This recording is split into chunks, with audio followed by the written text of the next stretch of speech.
皆さんこんにちは、まなみです。今回はこのセザンヌのクッションファンデーション SPF50PA4 プラスをレビューしていきます。カラーは2色展開で、私は10番の明るいオークルを購入しました。こちらの商品はシミ、毛穴、色ムラをカバーしてお肌にピタッと密着して崩れにくいんですが、石鹸落ちという風に書いてあります。実際に私も石鹸で落としてみたら綺麗に落ちたので落としやすかったです。ということで早速塗っているところをご覧いただくんですが、毛穴やニキビをアップでお見せしていきますので、ご覧の際はご注意ください。それでは塗っていきます。本当はセザンヌの下地を塗れれば一番いいんですけど、今手元にないので、いつも通りこのエチュードのスンジョンディレクター水分日焼け止め SPF50+PA4+ を塗っていこうと思います。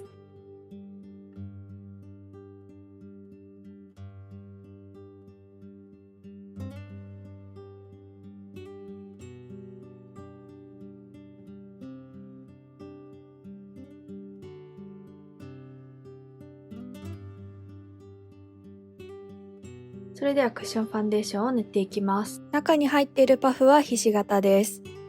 今日初めて使うんですけど、封はしていなくて、ちょっとこちらにファンデーションが映っています。ということで早速塗っていきます。今一回軽く押しただけなんですけど、このくらいの量がつきました。つく量は少し多めかなと思います。下でなじませてから塗っていきます。結構ベタっとつくのかなと思ったんですけど、蓋で調整してるっていうのもありますし、あとこのスポンジのおかげなのかわからないんですが、適量がつく感じで厚塗りにはなりにくいです。ファンデーションのテクスチャーがみずみずしいので、パフでも塗り広げやすいですし、毛穴落ちもせず塗れるので、かなり時短になります。薄まく仕上がりで、塗りすぎやすい私でもうまく塗れるなって思います。ただみずみずしいものって崩れるのが早かったりするので、今回の検証でどうなるかっていうのを見ていきたいと思います。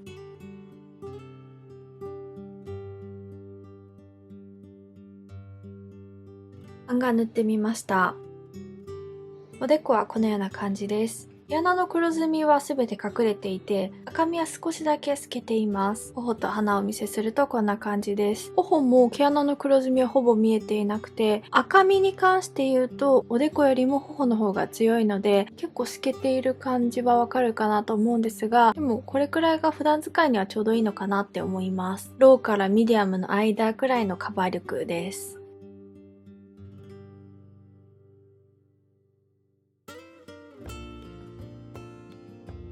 それでは反対側も塗っていこうと思います。石鹸落ちの商品って皮膜感というか浮いている感じがあるものも多いんですけど、このクッションファンデーションはそれが少ないって感じました。密着力が最高とまでは言えないですけど、でも石鹸落ちって考えるといい方だと思います。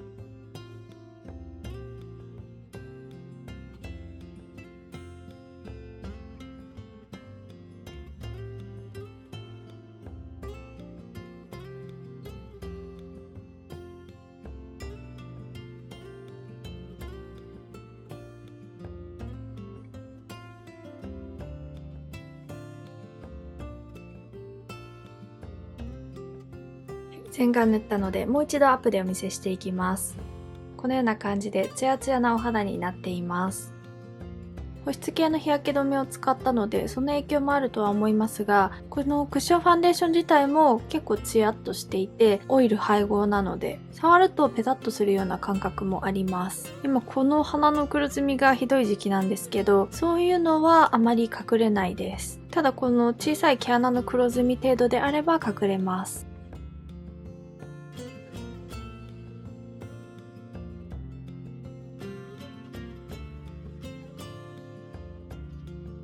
片側にパウダーを塗っていきます。使っていくのはイニスフリーのポアブラパウダーです。左側に塗っていきます。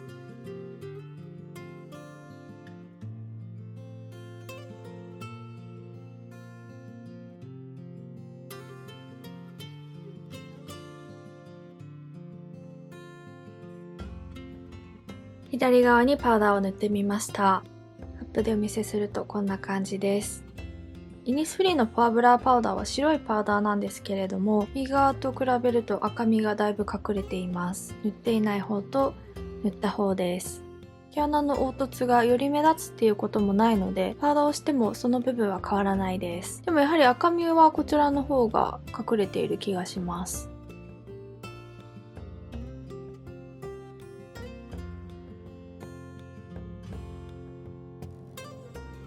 ということで今日も7時間検証をしていきます。こちら3時間後の動画です。ツヤ感とかもあまり変わっていないですし、パウダーをした方も皮脂は出てきていないです。頬もあまり変わっていないんですけど、鼻は少し皮脂が増えてきたかなと思います。毛穴から皮脂がプツプツ出てきているのがわかります。パウダーをした方はまだ皮脂は出ていないです。で、この鼻の横はいつも通り皮脂が出てきています。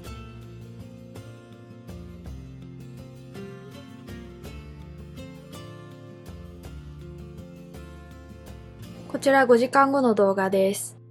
おでこはこのような感じで、パウダーを塗っていない方はツヤが少し増して、パウダーを塗っている方はまだサラサラです。こちらの方も少しツヤが増していて、鼻のテカリは3時間後よりも増えています。こちらのパウダーをつけた方の鼻も少しずつ皮脂が出てきている感じがあります。で、頬も若干しっとりしてきました。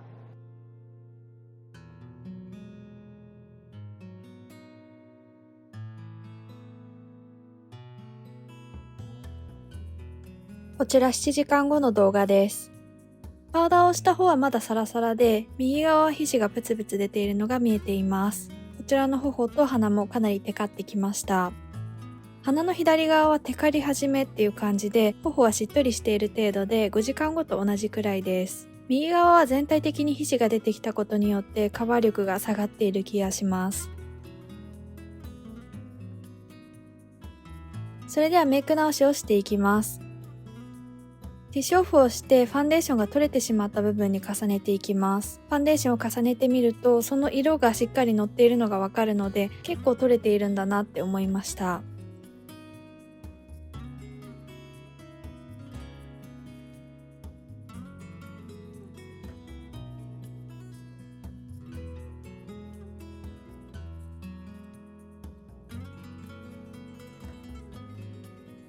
メイク直しが終わりました。おでこはとても綺麗です。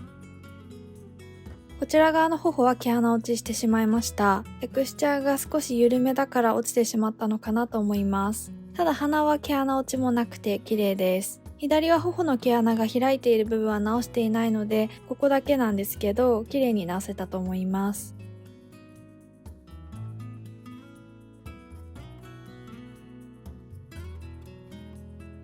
それではマスクを着用した日の動画をご覧ください。それでは今日は片側に最近気に入ってよく使っているてるてるのマスクフィットトーンアップエッセンスを使っていきます。こちらは SPF30PA2 プラスあります。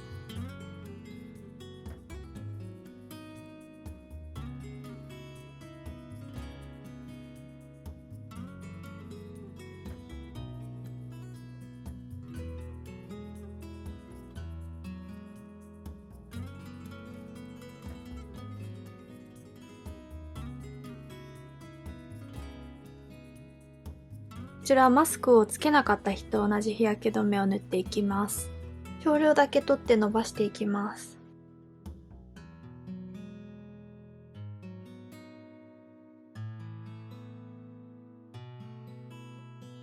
それではファンデーションを塗っていきます。やはり下地を塗っているので、昨日塗った時よりも少しカバー力は高く見えています。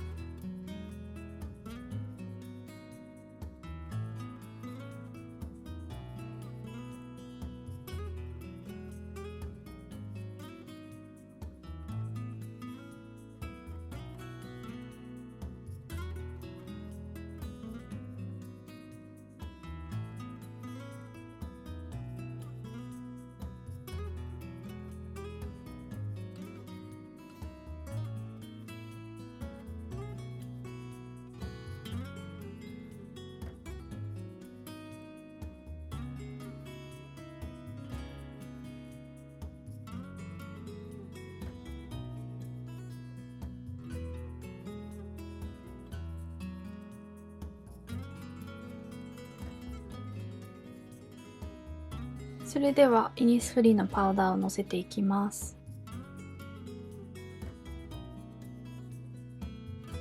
今日はマスクをするので全顔にのせていきます。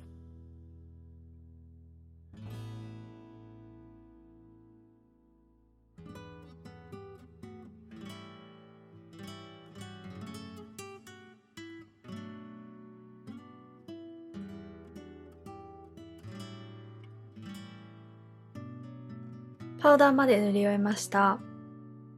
アップでお見せするとこのような感じです。おでこはいつも通り綺麗に塗れています。頬はこのような感じで少し毛穴落ちしてるかなっていう気はするんですけど、そこまで目立っているわけではないかなと思います。鼻は若干よれているかなっていう気がします。布を塗った時の方が綺麗だったなって感じました。こちらの頬は綺麗に塗れているかなと思います。ただこちらも若干パサつきが目立つような気はするので、今日は少し肌の調子が悪いのかなと思うんですが、このように仕上がりました。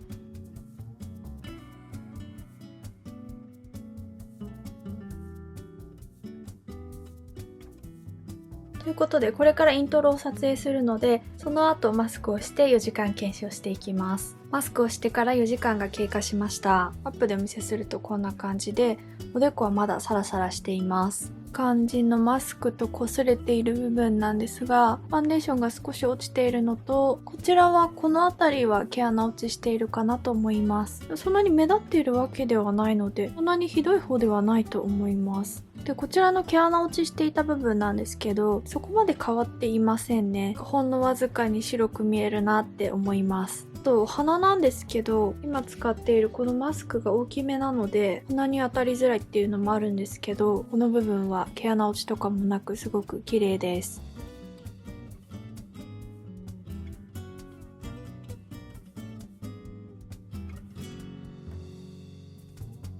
マスクの中をお見せすると、この鼻当ての部分と、あと頬の当たっている部分はうっすらファンデーションがついています。ここについている量は標準的っていう感じで、下にも少しファンデーションは映っているんですけど、でも少ない方だと思います。この KF94 のマスクって少し大きいんですけど、私は顔が結構大きいので、ちょっと崩れにくいのかなって思います。ただこの耳の部分がすごく痛くなるので、一長一短はあるなって思います。